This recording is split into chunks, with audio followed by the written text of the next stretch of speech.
कोई अन्य धर्म का, कोई अन्य संप्रदाय का व्यक्ति किसी अन्य नाम से कोई होटल ढाबा खोला हुआ है, जिसको लेके आपस में हमेशा दिक्कतें आती रही हैं। योगी आदित्यनाथ में अगर हिम्मत है तो रिटर्न ऑर्डर निकाल के बताओ हमारे को इसके बारे में। जो भी दुकान है, होटल है, ढाबे हैं, इस सब पे उसका जो प्रोप्राइटर हो, जो उसका मालिक हो, उसका नाम बड़े बड़े अक्षरों में साफ सुथरा इंगित हो। ये मुसलमानों को सेकेंड ग्रेड सिटीजन बनाना चाहते हैं उत्तर प्रदेश में, पूरे देश में। सभी से बातचीत हो गई है, सभी होटल ढाबे जितने हैं सभी से इसकी आम सहमति बन गई है और पूरे कांवड़ के हमारे जो मार्ग है इसको लेते हुए निर्णय किया गया है। इतनी नफरत क्यों है बीजेपी को मुसलमानों से?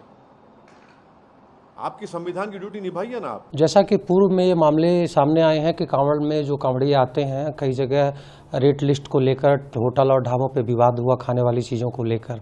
इसके अलावा कुछ मुद्दे ये उठते रहे कि कोई नॉनवेज किसी दुकान पे है या कोई अन्य धर्म का, कोई अन्य संप्रदाय का व्यक्ति किसी अन्य नाम से कोई होटल ढाबा खोला हुआ है, जिसको लेके आपस में हमेशा दिक्कतें आती रही हैं। उसके देखते हुए निर्णय लिया गया था कि जो भी दुकान है, होटल है, ढाबे हैं, इस सब पे उसका जो प्रोप्राइटर हो, जो उसका मालिक हो, उसका नाम बड़े बड़े अक्षरों में साफ सुथरा इंगित हो, दुकानों पर रेट लिस्ट लगाई गई हो, साथ ही वहाँ जो कार्य करते हों कर्मी उनका नाम इंगित हो, ताकि किसी प्रकार की कोई समस्या ना उत्पन्न हो और जो भी व्यक्ति जाता है उसके सामने सबकी पहचान सुनिश्चित हो। जानबूझकर भी कोई विवाद उत्पन्न करना चाहता हो तो वो भी ना कर सके और अपना नाम छिपाकर कोई अन्य तथ्य रख के लोगों को कोई भ्रमित ना कर सके। इसको लेते हुए निर्णय लिया गया था और इसमें सभी से बातचीत हो गई है, सभी होटल ढाबे जितने हैं सभी से इसकी आम सहमति बन गई है और पूरे कांवड़ के हमारे जो मार्ग है इसको लेते हुए निर्णय किया गया है।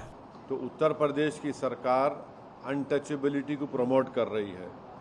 इस तरह का ऑर्डर देकर के नाम रखना और अपने रिलीजन का इजहार करना, बताना, ये आर्टिकल 21 राइट टू लाइफ का भी वायलेशन है और आर्टिकल 19 राइट टू लाइवलीहुड का भी ये वायलेशन है। दूसरी बात ये है कि जब से वो उत्तर प्रदेश की सरकार ने ऑर्डर दिया है, मुजफ्फरनगर में जितने ढाबे हैं उन ढाबों से मुस्लिम एम्प्लॉइज़ को निकाल दिया गया है।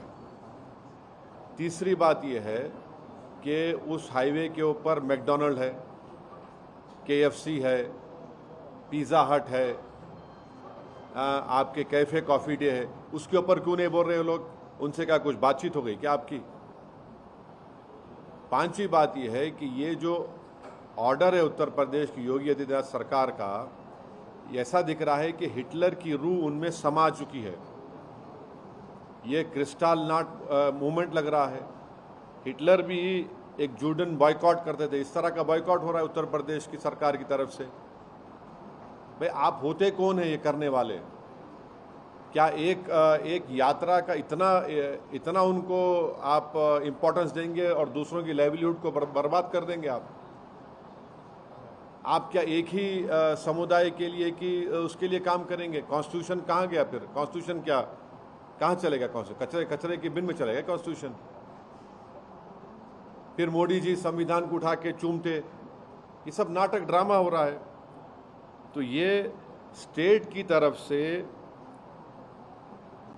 हिंदुत्व की जो तंजीमें हैं, ऑर्गेनाइजेशन है, उनके प्रेशर में आकर ये बोला जा रहा है कि आप मुसलमान की दुकानें मत जाओ। क्या है ये? किस लिए हो रहा है? आप उनको आइडेंटिफाई कर रहे हैं, ये हिंदू की दुकान है, ये मुसलमान की दुकान है, इसका नाम अबू बकर है, इसका अली अली है, इसके पास मत जाओ आप। ये क्या है ये? और आखिरी बात यह है कि मैं चैलेंज कर रहा हूं, रिटर्न ऑर्डर निकालो आप। योगी आदित्यनाथ में अगर हिम्मत है तो रिटर्न ऑर्डर निकाल के बताओ हमारे को इसके बारे में।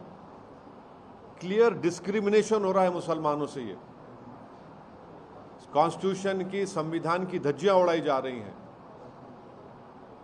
हमने आर्टिकल 17 के जरिए अनटचेबिलिटी खत्म किया, आप अनटचेबिलिटी ला रहे हैं। आप राइट टू लाइफ के खिलाफ है, राइट टू लाइवलीहुड के खिलाफ है। तो ये क्लियर कट डिस्क्रिमिनेटरी ऑर्डर है और ये बताता है कि ये मुसलमानों को सेकेंड ग्रेड सिटीजन बनाना चाहते हैं उत्तर प्रदेश में, पूरे देश में। और पूरा जो लार्जर इनका स्कीम है उसका ये इम्प्लीमेंटेशन हो रहा है।